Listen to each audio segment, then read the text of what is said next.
These are the ones that you should buy from Gissah. Let's talk about it.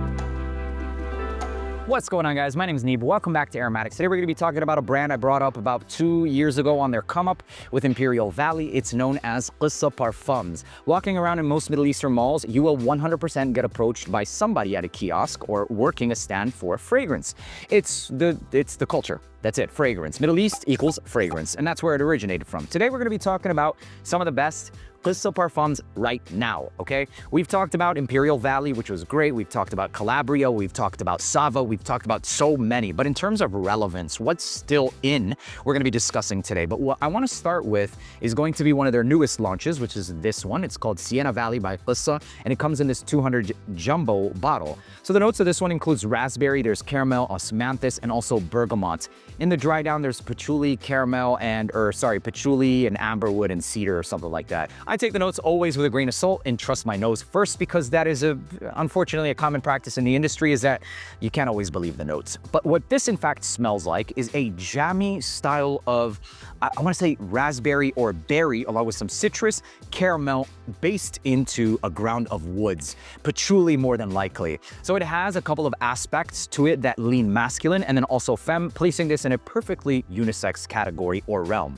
I wouldn't necessarily say that you have to absolutely go and run out and buy this. It's not like the next best Gissah fragrance. In fact, there's something familiar about this and kind of mid, but I would say that it is one of their newest, or their best, I should say. So that familiarity is also attributed to the fact that Gissah uses a specific style of oils and funk, or captives, if you will, that gives it this signature DNA. Maybe they infuse all of them with like 10% Imperial Valley. I wouldn't be surprised, because even if you smell hard enough, you'll get that scent or scent profile. And a lot of brands do that, actually, to give it their signature kiss. So this fragrance is basically that, man. It's like a jammy fruits caramelized with maybe something that's sugary, resting on a pretty dense amber and patchouli base. My personal rating for this would be anywhere from like a 7.25 to a 7.75. Nothing spectacular, but it's the next relevant and good Gissah fragrance. I'm probably not going to go through this bottle. I mean, maybe even like a quarter of a dent, and that's pretty much it. The other one that I picked up is called Nardo, and unfortunately, they only give it in a small bottle.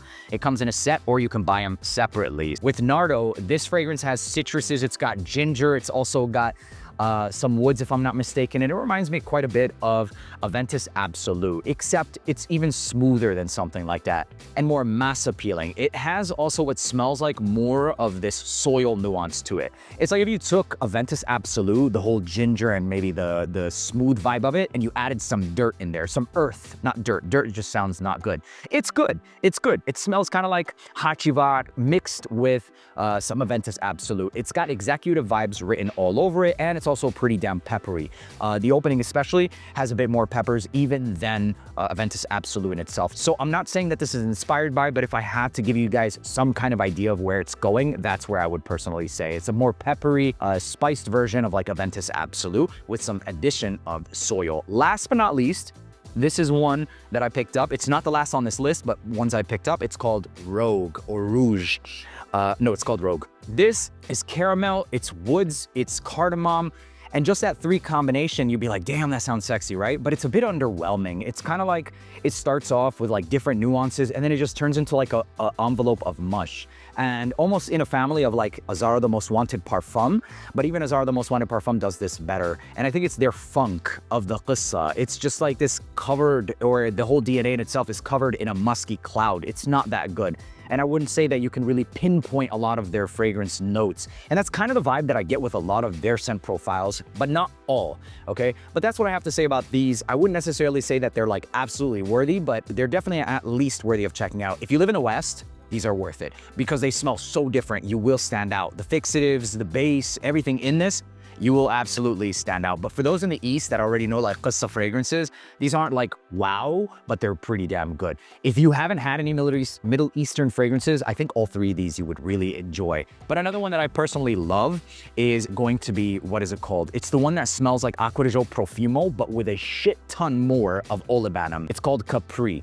Capri is aquatic, it's woody, it's fresh, but they put a naturalistic olibanum, which makes it a lot more piney and green. But it's like Profumo beast moded out with that olibanum, and it changes the scent profile a lot. So don't go and get it and say, oh, it's a clone. No. It has a lot more luban. Green, piney, woodsy, but it's so damn good. So as of right now, I'd place those on the like radar, right? As far as like the best Gissah fragrances. Longevity for most of these are pretty damn good. I would argue and say that Imperial Valley longevity is like okay. Aside from the facts, man, you know, Calabria is good, but it was okay. That's pretty much it. Sava is now discontinued, and a lot of their other fragrances just kind of get brushed under. So not necessarily like absolute must-haves, but if you're looking for the next ones to pick up, these are the ones that amongst the rest I did. A lot of ones, you guys, there are a lot that are out right now from them that are not even worth batting an eye. Like they smell like floral or like some kind of like soapy, or not even good in that sense, at least in my opinion.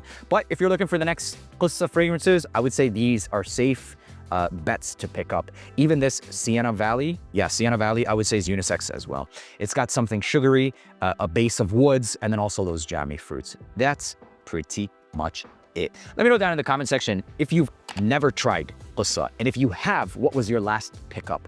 Let the people know. Talk within amongst yourself. We have the best community, fragrance community on YouTube right now. My name is Neeb. Thank you so much for tuning back in. I'll see you in the next one. Peace.